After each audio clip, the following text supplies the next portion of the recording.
오늘은 성도에게 있어서 명절과 같은 주일입니다.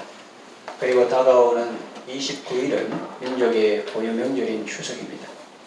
추석은 유대인의 명절인 초막절과 맥을 같이 합니다. 음력으로 8월 대보름날이라서 날짜도 일치합니다. 그러나 민족의 고유 명절과 성경의 초막절은 좀 다른 점도 있습니다. 11월 달에 추수감사절을 지키는 교회가 많습니다. 그것은 미국 감사절의 전통과 맥을 같이 하는 것입니다. 그러나 요즘에는 그때는 가을거지가 거의 끝나기 때문에 의미를 살려서 10월 중에 추수감사주일을 지키는 교회들도 많습니다. 28일부터 연휴가 시작됩니다. 우리 민족의 추석은 성경의 초막절과 다른 점도 있지만 같은 점도 있습니다. 추석을 앞두고 명절을 통해서 하나님께서 우리에게 주시는 은혜를 살펴보고자 합니다. 명절을 통해서 하나님께서 우리에게 주시는 은혜는 첫째는 받은 은혜를 기억하게 하십니다. 기억하게 하시는 은혜이죠. 이스라엘 백성들은 애굽의 학정에서 벗어나 가나안 땅에 들어가기 전에 40년 동안 광야 생활을 했습니다. 한 곳에서 정착한 것이 아니라 여기저기 이동하면서 살았습니다. 그때는 초막을 짓고 살았습니다. 나뭇가지로 풀로 얼기설기 엮어서 만든 거처였습니다. 초막절은 이스라엘이 광야에서 생활할 때 그들을 돌봐주신 하나님의 은혜를 기억하고 감사하는 유대인의 명절입니다. 광야는 일반적으로 말하면 사람이 살 수 없는 곳입니다. 낮에는 불볕더위가 있습니다. 밤에는 기온이 아주 내려갑니다. 그리고 마실 물을 구하기 어렵습니다. 음식도 구하기 어렵습니다. 거기다가 사막색으로 보호색을 띤 그런 불뱀들이 있습니다.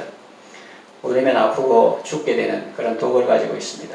또 생명과 재물을 노리는 도적들과 대적들이 곳곳에 있습니다. 그런데 하나님은 그들에게 구름 기둥으로 덮어주셔서 더위를 피하게 하시고 기온이 내려가는 밤에는 불기둥으로 보호해 주셨습니다. 하늘에서 만나와 메추라기를 내려서 그들을 굶주리지 않게 하셨습니다. 또 반석에서 생수가 나게 하셔서 그들을 목마르지 않게 하셨습니다. 또 상대가 안 되는 엄청난 적군을 만났을 때에 그러나 연약하지만 손을 들어 중보기도 할 때에 그 적군이 물러가게 하셨습니다. 사람이 살 수 없는 것이지만 하나님은 은혜를 베풀어 주셔서 40년 동안 살게 하셨습니다. 이것은 이스라엘 백성들만의 이야기가 아닙니다. 하나님은 우리에게도 동일한 은혜를 베풀어 주셨습니다.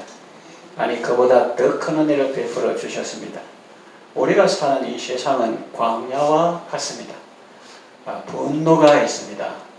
사람들이 표현할 때 뚜껑 열린다, 스팀 나온다 이렇게 표현하죠. 분노가 있고 정오가 있습니다. 이것은 마치 광야의 불볕 더위와 같습니다.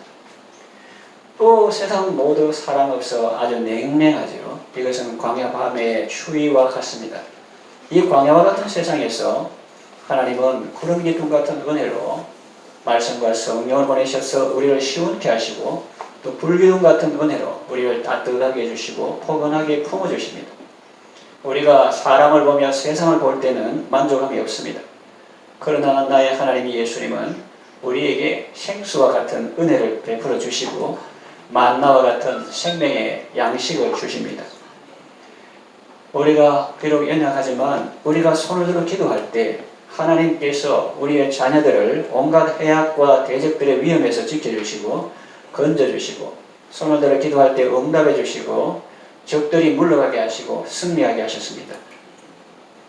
그래서 우리가 이 팍팍한 세상 분주하게 살아갈 때는 이 사실을 쉽게 잊어버리기 쉽습니다. 열심히 하다가 일도 끝내지 못하고 잠자리에 들고 일나자마자 감사할 시간도 없이 바로 출근하고 또 사인 업무 때문에 쫓기다가 한 번도 자기를 성찰하거나 하나님 은혜에 대해서 묵상하거나 이런 시간 없이 그렇게 바쁘게 살다가 보면은 그 하나님의 은혜를 잊어버리기 쉽습니다. 그래서 은혜를 모르고 또 감사하지 않으면 우리의 심령은 아주 메마르게 되고 심령이 메마르면 그곳에 아무것도 살 수가 없습니다. 하나님은 이런 명절을 통해서 하나님께 받은 은혜를 기억하게 하시고 감사하는 마음을 주시고 겸손한 마음을 가지게 하셔서 계속 하나님과 좋은 관계를 맺고 지속적으로 은혜를 받을 수 있는 그런 사람이 되게 하십니다. 두 번째 명절에는 이 은혜의 주체를 보게 하십니다. 추석과 초막절은 받은 은혜를 감사한다는 의미가 있습니다. 그런데 감사하는 대상이 다릅니다. 예수님을 모르는 사람은 조상의 음덕을 기리며 조상신께 제사를 드립니다. 혹은 산신령이나 자기들이 먹게 해준다는 의미로 신령한테 제사를 드리기도 하고, 어떤 사람들은 바다에 제사를 드리기도 합니다. 사람들은 죄를 지어서 우둔하게 되어서 보이지 않는 하나님의 형상을 보이는 금수와 버러지 모양의 우상으로 바꾸었습니다. 또 탐심이 곧 우상 숭배라고 볼 수가 있습니다. 자기 마음속에 있는 욕심을 바깥에 내놓은 대상, 그것이 우상이라고 볼 수 있는데, 그들의 우상은 바로 부귀영화입니다. 사람들이 제사 드릴 때 귀신이 온다고 하면 아무도 안 드릴 겁니다. 조상의 이름으로 온다고 하니까 제사를 드리는 거죠. 그러나 그것은 귀신이지 조상이 아닙니다. 성경에 보면 사울 앞에 나타난 것은 사무엘이 아닙니다. 사무엘이 왜 신접한 여인의 주문을 통해서 나타나겠습니까? 무당을 통해서 나타나겠습니까? 그것은 사무엘의 모습을 한 귀신이 나타난 것입니다. 사울은 귀신의 말을 듣고 너무나 두려웠습니다. 왜냐하면 그 귀신의 입을 통해서 너와 내 아들이 오늘 나 있는 곳에 있을 것이라 했거든요. 죽을 거란 말입니다. 귀신도 부분적으로는 맞는 말 할 수 있습니다. 그러나 근본적으로는 거짓이요 거짓의 압이며 도적질하고 죽이고 멸망시키는 일을 합니다. 하나님이 우리에게 주시는 마음은 두려워하는 마음이 아니고 능력과 사랑과 절제하는 마음을 주십니다. 사울은 하나님 말씀을 듣기를 싫어하고 불순종하다가 결국은 제갈 길로 갔습니다. 귀신은 도적입니다. 자기 것 아닌 것을 훔쳐갑니다. 도적이 온 것은 도적질하고 죽이고 멸망시키는 것뿐이요, 그렇게 말씀하셨죠. 귀신이 와서 사람의 시간과 재산과 에너지 이런 것들을 다 도적해 갑니다. 대저 이방인들이 제사하는 것은 귀신에게 하는 것이라 성경이 분명히 말하고 있지 않습니까? 우리가 시편 교도문 읽거나 또 시편 보면 그걸 분명히 하고 있습니다. 감사함으로 그분에 들어가며 찬송함으로 그 궁정에 들어가서 그에게 감사하며 그 이름을 송축할지어다. 그가 누굽니까? 하나님이죠. 햇빛과 비를 주시니 추수할 곡식 많도다. 귀한 열매 주시는 이 주 예수. 그에게 감사하며 그 이름을 송축할지어다. 대상을 분명히 해야 되는데 그냥 기분 좋다고 흡족하게 있는 그것이 감사다. 세상적으로는 그렇지만 하나님 앞에서 그는 온전한 감사가 아니고 은혜의 주체를 분명히 알고 주님을 송축하는 그것이 진정한 감사라고 볼 수 있습니다. 예수님은 이 명절에 유대인의 전통을 따라서 올라가셔서 명절의 주인이 누구신지 분명히 보여주셨습니다. 명절의 주인은 유대인도 아니고 로마인도 아니며 성전 관리자도 아니고 바로 하나님이신, 예수님은 우리에게 오신 하나님이죠. 하나님이신 자신이심을 만 백성 앞에 분명히 드러내셨습니다. 누구든지 목마르거든 내게로 와서 마시라. 그런데 이 물 가지고 축하하는 이런 행사가 초막절에 큰 날에 있었는데 그 구약시대의 역사적 사건이 상징하는 바가 무엇인지 예수님께서 분명히 말씀하셨습니다. 그 옛날 광야 생활하던 조상들에게 생수를 공급하신 분은 바로 예수님 자신이라는 말입니다. 이것은 성경이 말하는 바입니다. 고린도전서 10장 1절에서 4절에 보면 형제들아 나는 너희가 알지 못하기를 원하지 아니하노니 우리 조상들이 다 구름 아래에 있고 바다 가운데로 지나며 모세에게 속하여 다 구름과 바다에서 세례를 받고, 물론 역사적으로 그 사람들이 홍해를 건너고 구름 기둥 붉은 하늘 지났지만 그것이 추상이 아니고 가짜가 아니고 정말인데, 그러나 그 역사적 사실이 의미하는 바가 무엇이고 상징하는 바가 뭐냐는 거죠.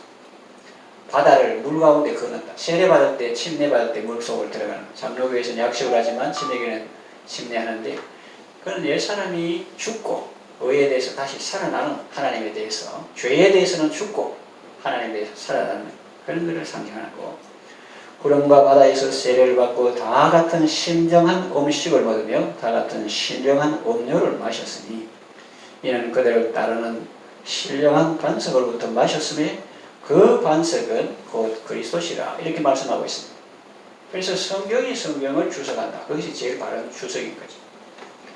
구약은 신약으로, 신약은 구약으로 서로 이렇게 연관되어 있습니다. 그래서 반석을 가리키니 물이 나온다. 그것은 서 있는 반석, 누워 있는 반석, 뭐 이렇게 구체적으로 더 깊이 들어가는 것도 있는데, 이와간 반석을 통해서 물이 나오게 하셨는데, 그것은 반석, 예수님의 육신을 깨뜨려서 우리에게 영원한 생명을 주셨다. 살찌고 피 흘려서 우리에게 하나님의 사랑을, 참된 양식을, 음료를 공급하셨다 하는 것을 의미하는 것이라고 사도 바울이 고린도 교회에 보내는 편지에서 말하고 있습니다.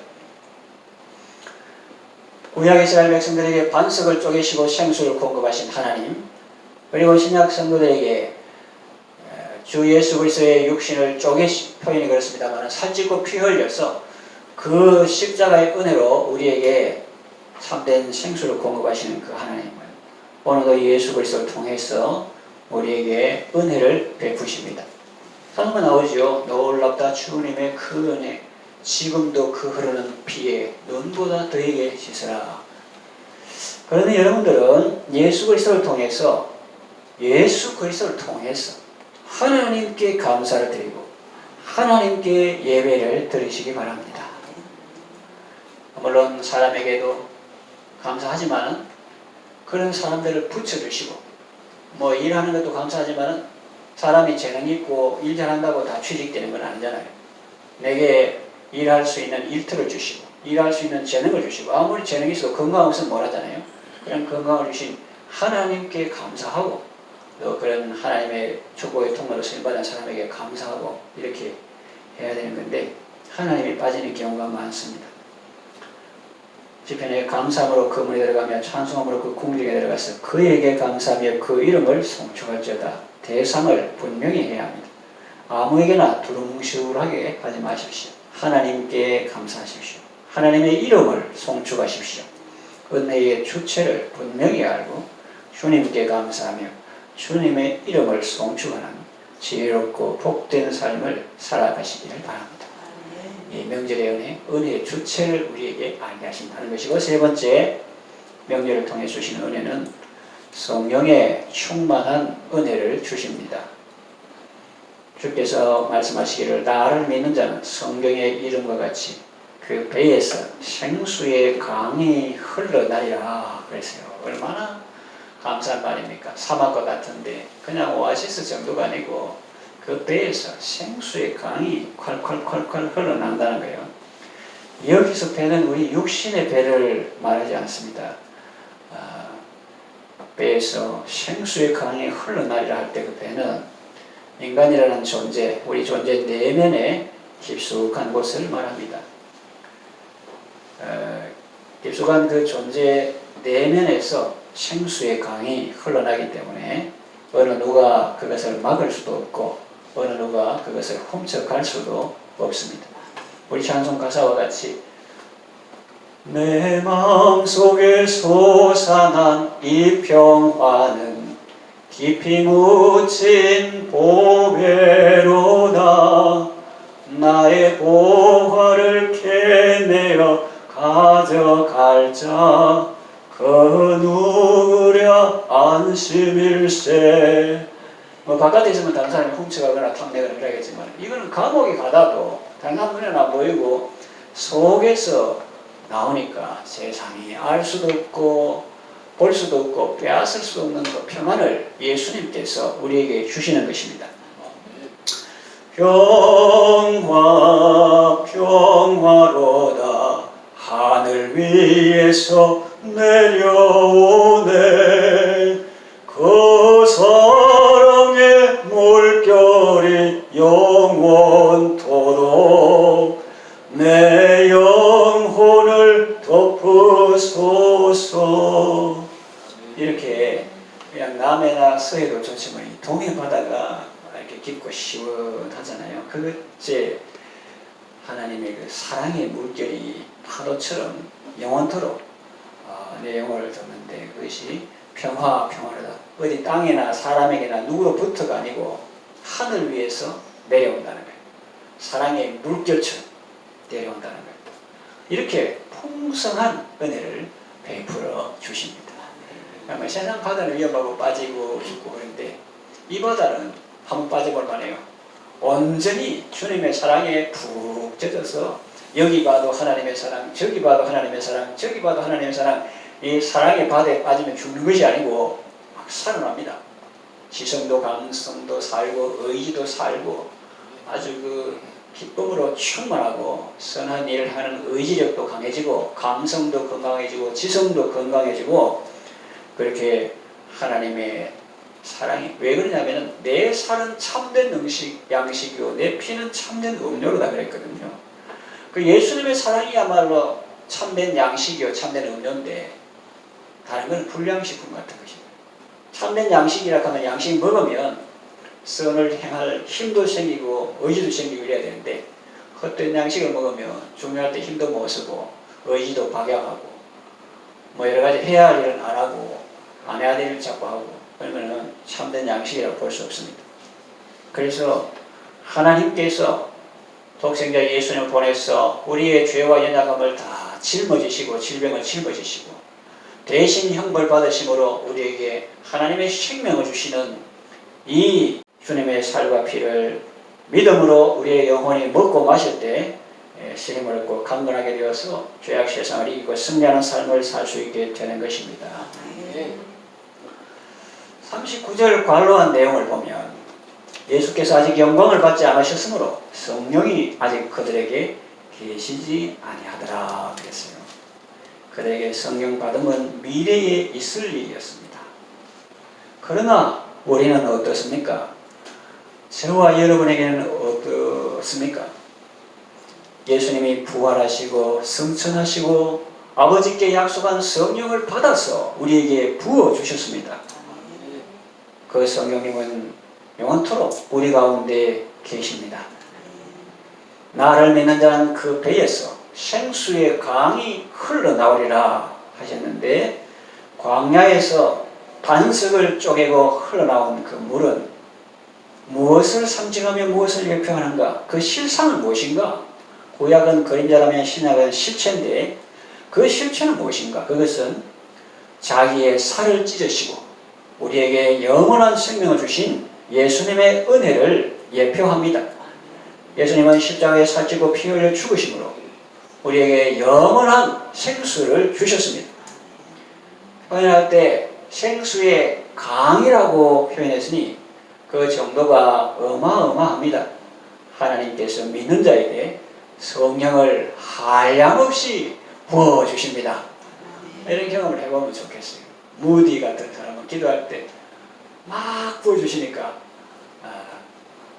주님 이제 그만 제가 죽을 것 같습니다. 이렇게 그 좋은 근데 그 사람이 이제 감당치 못할 그런 정도로 부어주시는 그런 거를 우리도 체험해 보면 좋겠습니다. 한량없이 우리가 준비가 되면 하나님께서는 얼마든지 우리에게 부어주십니다. 이제 말씀을 정리하며 마치겠습니다. 여러분, 이번 여름에 장마와 폭염과 태풍으로 얼마나 수고가 많으셨습니까? 그러나 이제 한가위입니다. 하나님은 광야와 같은 위태하고 팍팍한 삶 속에서도 여러분과 함께 하시며 여기까지 인도해 주셨습니다. 민족의 명절인 추석을 맞이해서 모든 은혜의 원천이신 하나님을 만나보시기를 바랍니다. 우리 가운데 오셔서 우리에게 생명을 주시고 그 생명을 더 풍성하게 하시는 예수님을 만나시기를 바랍니다. 그래서 성령 안에서 의와 평강과 희락을 누리시기를 바랍니다. 여러분 모두 명절을 통해서 하나님께서 주시는 은혜를 온전히 받아 누리시기를 바랍니다.